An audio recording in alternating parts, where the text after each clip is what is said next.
Hey guys, this is another one of those locks that Bill Croft sent to me. This is a Teshan high security. It is a disc detainer lock, and I can tell you that this one does have some false gates in it. So let's see if we can't get it picked this evening.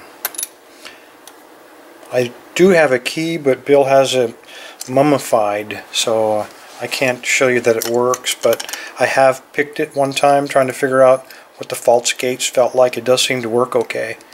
So let's see if we can't do it again on camera.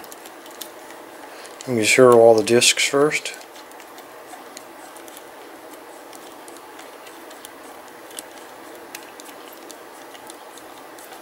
Okay, I think that's got them all over there.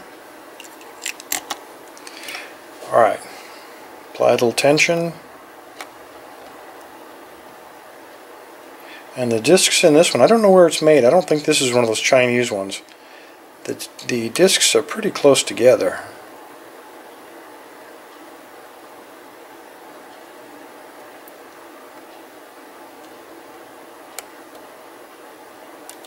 So I find myself picking up two discs by accident on occasion.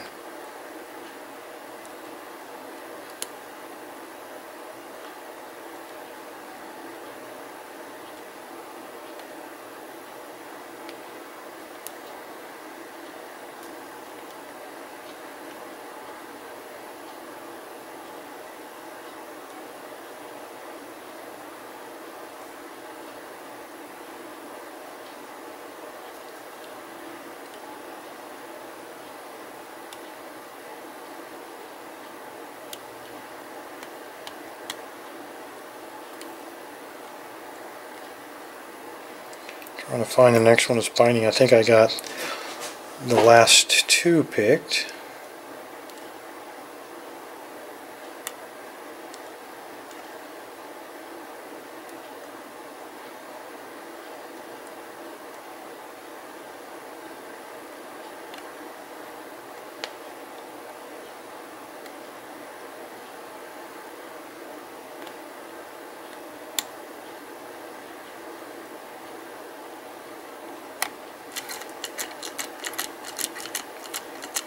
See if we can work it in there.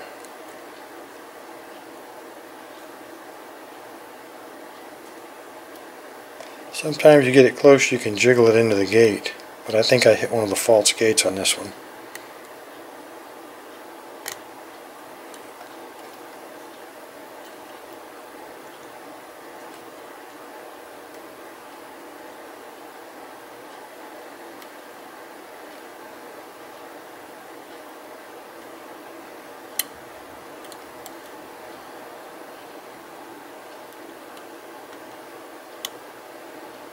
I think that's close, really close. There we go. I knew it was close. We jiggled it in. It must have been right next to the gate. Anyway, there you go. A Teshan. It is still no abloy, and it's certainly no abus, but at least for once we got one of these that had some false gates in it. And I don't think there were false gates on every single disc. Just about half of them, but it's knowing which half. That's the important part. Anyway, they're not that hard. Just keep trying the different gates, and eventually it's like picking a combination lock. You're going to get it sooner or later. Bill, thank you for the lock. Everybody else, thank you for your time. Stay safe. Stay legal.